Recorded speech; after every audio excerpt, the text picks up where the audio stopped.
right, how's it going? It's the All Fellow Investor, and I am back.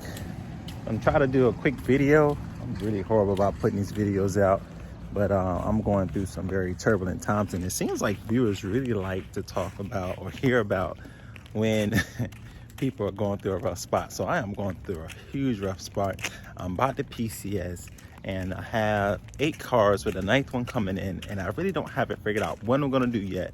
And I'm trying to do it in a, revenue neutral kind of way where it doesn't cost me a lot of money. I have this car, my Porsche Boxster. I have my Gixxer 750, that's gotta stay. I have my BMW M3, which I adore. I freaking adore this car, but I've seen cleaner, and I want to get a cleaner one. But man, as I'm looking at it, oh my goodness, I'm not so sure anymore. Then I have the beloved. This is my shame car, because I bought this car, overpaid for it on Cars and Bids, and it doesn't crank, and it's not doing anything for me right now, but it costs me money, and there's a huge liability as it sits out here. Yep, and I actually have his brother right around the corner. I got to spread them out so that no one makes the connection that all these are my vehicles and rats me out to the property management. I had them all parked under the parking deck at my job, but I ended up getting one towed, and they starting to be, a little weird about that, which is crazy because they have so many parking spots, man, and towing my one car did not change anything in that place at all. All of my cars are registered and insured. Just a hater. Anyways, it's not their fault. It's my fault, and I gotta do something about it. Right now, the Lexus is sitting over there. I have 2 other cars. I have the Jeep, and I also have the, hold on a second. I have the Jeep, and I also have the CRX. CRX is here to stay. The Jeep is here to stay. Lexus, Porsche, BMW, and Cabriolet, possibly GTI, are on the chopping blocks. But now I gotta figure out which one do I want to ride. All right. The weather looks like it might hold up, so the Porsche will be a nice ride. But I drove it all yesterday. Can't ride the bike because I don't have on all my gear, not want to put on all my gear. The GTI over there, oh, that thing, that $22,000 paperweight, that's what I call it. Can't do anything with that. So I think it's a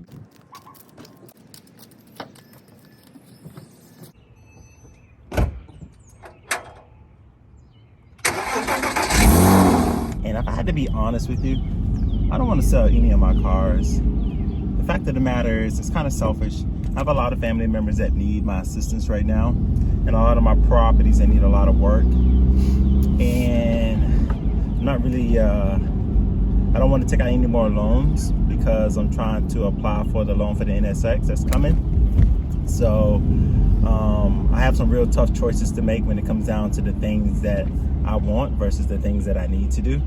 And but I tell you what, after seeing, or whenever I get it sold and the car comes to being sold, I change my mind. I've had that Cabriolet sold, but the problem is with some of the cars that I've bought is that I don't think I can find them at that price in that condition again at a good rate. And I'm kind of sentimental about it. I like what I have. The problem is the military moves me around, and it's not always smart.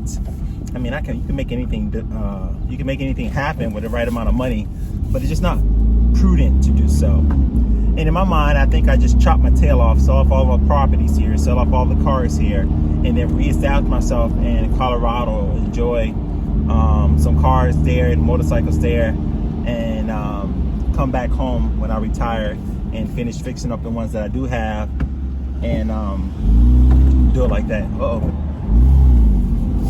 So here's my thought process. I like to keep cars and properties that's constantly going to go up in value. Cars that I know will stand the test of time. Another thing is I like cars that are not mileage sensitive.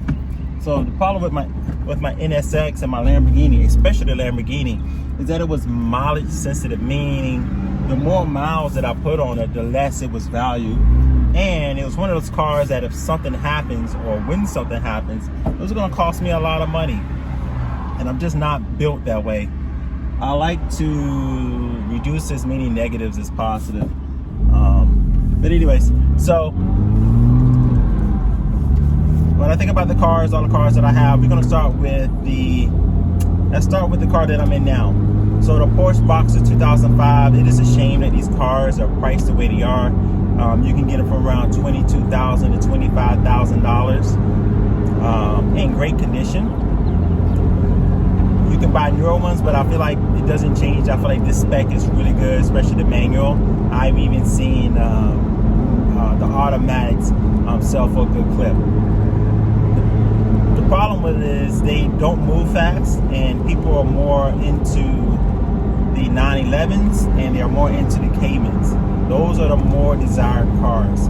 This car is not as desired, which is crazy because I feel like this car gives you just as much, if not more, thrills than the Cayman and the 911 for a fraction of a price.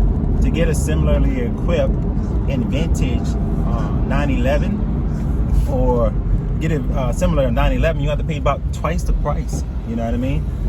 A Cayman, add an extra at least $15,000. So this car has 33,000 miles. It's 2005 with a manual stick shift in great condition.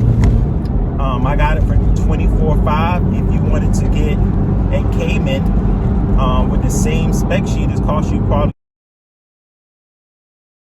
$1,000. And they're nice cars, no doubt, great running cars, but I don't think they're $15,000 more worth than this car right here. Okay, and that's kind of the situation that I have with my cars and even some of my investments, that you can pay more but you won't get more. So, but anyways, this car got to go because it is mileage sensitive, because it's a Porsche, and as I drive it more, it will decrease. And I don't see these cars appreciating. They're just not appreciating, right? Not as much as I thought they would. So the next car is the VW Cabriolet. I love it. I enjoyed it. The problem with that car is that it needs a complete paint job. It needs a top. You know, all kind of minor things minus the paint job. I just don't have the time to make it all happen. I paid about $4,000 for the car. It'll probably cost me close to $1,000 to ship it to where I want to go, and I only got $4,000 in it. So I feel like with the Cabriolet, I'll be able to replace it. The same thing with the Porsche. This car is replaceable, and anytime I want a Porsche Boxster, I'll be able to find one probably cheaper.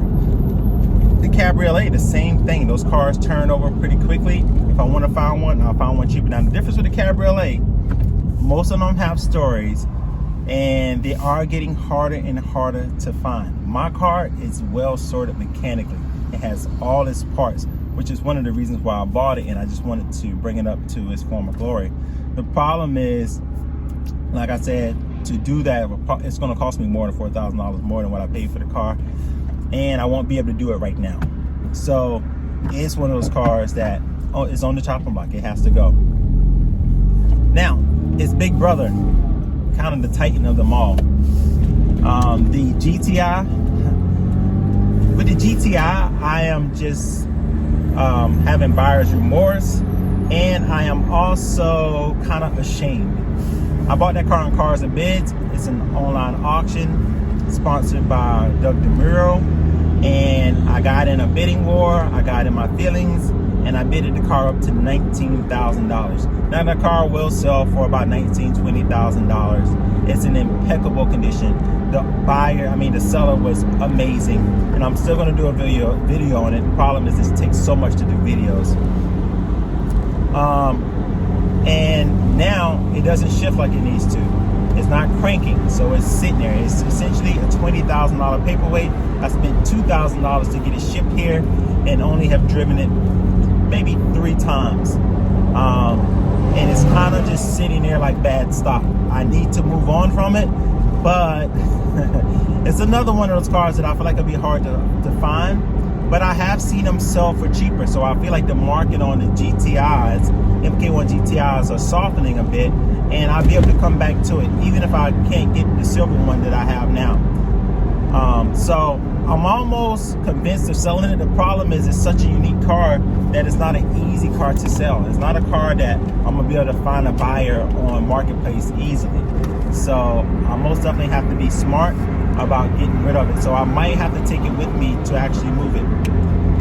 In the meantime, it sits outside, and that car is one of those kind of cars that needs to be kept indoors and maintained to a high level because it's in impeccable condition. But at the same time, it's an older car. It's, you know, I think it's close to 30 years old, and so the fabric in it, the carpet in it is, you know, it's a little dried out, and like I said, it needs to be protected. So the GTI has to go whether I like it or not. I don't think it has a future in my stable. I feel like the CRX is one of those cars that's going to take its place, whether I replace the CRX for the newer CRX. I feel like, yeah, it's time to move on from it. But it will bittersweet, and I do project taking a loss on that one. Let's move on. Speaking of the CRX is here to stay. I think I spent $3,000 on the car. It needs a paint job, some interior work, and it's good to go. Selling the car doesn't bring me anything. It's sitting in my property in Augusta, Georgia, protected under the in the garage. So, and it's not one of those cars I'll be able to find easily right now for the price that I got mine for. And I'm not ready to spend over $10,000 for a CRX, which is what the market is demanding for. Some up to $20,000. So I'm going to keep it, and I tinker around with it for a lifetime. Also, I have the Jeep that's there in Augusta. I love my Jeep, even though it's not four-wheel drive, but it looks gorgeous. It's in impeccable condition. These are a lot of little things that get sorted out as Jeeps do. It's amazing that my Jeep, even though it's reliable, everything else on it, you know, it's reliable for the transmission and the engine, but everything else on the car, like, gives me a freaking headache. Everything else on the car gives me a freaking headache. So, but anyways, it looks amazing. The body's in great condition. I'm just going to continue to cherry it out, and it'll be my car that I use when I get out of the military. Brings us to the BMW. The BMW is a great car. It's a great driver's car. I feel like it's time to just cut sling low with it, and I am more than willing to pay $25,000 to $30,000 for a better M3 E36, which is going to cost, because my car that I paid about $16,000 for, it's going to cost me, and it cost me $10,000 to make it what I needed, what I would like it to be, and it probably still won't be what I wanted to be. And I can find those cars easily, especially on the West Coast, for $26,000, which I'm willing to do now. Before, I didn't really want to spend that much money on the BMW because I wasn't crazy about them. But I'm gonna tell you, after the first drive, just go check the video, I was sold, and I will always have one, and I'm gonna spend good money to have one. So I need to get rid of that one. I'm older now, get a nicer one and enjoy it. If I can't sell it the way I want to sell it, it will become a track car. All right, what else we have? The Lexus. The Lexus is safe for now. But let me tell you, I went to the Tesla factory and I didn't test drove. I got a chance to look at the Teslas, the Model 3, Y, X, all that good stuff. And let me tell you, the Model Y has sold me. Now, the problem with the Tesla is that the prices are getting out of hand. But I am pretty much sold on getting a Tesla. And right now my sights are set on the Model Y performance, black on black, red calipers. It meets a lot of my needs, and a lot of these cars gonna be in jeopardy if I get that bad boy. Right now I'm just trying to wrap my head around it, make a good business case scenario for it, and just get courage to seal the deal. My only problem with the Tesla and getting rid of the Lexus is that the Tesla is $70,000. I think I got the Lexus for $15,000. The Lexus is good enough, but it's a gas hog. I mean, it takes over $100 to fill that bad boy up. I might be getting 20 miles per gallon. I say it might be 20 miles per gallon on that bad boy. So I'm not sure about that. But the Tesla, I gotta have one. I feel like I'm getting older. treat yourself because you can't take it with you. Right now, the CRX is safe. The Lexus, I might use the Lexus to take a car to Colorado and just sell it because I think the market would be better to sell in Colorado. I'm going to get rid of the Lexus and move it to something newer. Even if I don't get the Model Y, I might go all-wheel drive or four-wheel drive, one of the Japanese SUVs, whether it's the Passport or something in the Toyota line, maybe a 4Runner. Lastly, my GSX-R, my Suzuki Gixxer 750, is staying with me. It's never going anywhere. I always keep one, and more, I generally buy one every time I get to a duty station, and I sell it because bikes turn over very quickly. But with my Gixxer 750, I am absolutely going to keep it because they are getting harder and harder to find in the condition that mine is in. And I'm just going to keep it, and I'm going to fix it up. It's going to offset the fuel mileage. It's going to offset the fuel usage when I get to Colorado, and it'll be a car that I use to commute back and forth to work when the weather is great. In the car that's not here yet, the NSX Type S, of course, that's going to be a lifetime car. The goal now is to get it, figure out how I'm going to maintain it, because I'm going to be moving with my sister, and I don't think she has a garage or the space, and it's a $200,000 car. I'm still trying to figure out the whole scenario with that situation. I do another video on the NSX, but the NSX is here to stay. So right now the NSX is here to stay. The CRX is here to stay. The Jeep Cherokee is here to stay. The GSX-R is here to stay. A lot of my new cars are gone. The Porsche Boxster, some way, somehow it's got to go. The M3, some way, somehow it's got to go. I experienced it. I liked it. I realized I wanted more. With those two cars, I want more. I want a 911 Turbo. I had the Porsche experience. I love the Porsche experience. I want a better experience with a car that I can go the distance with.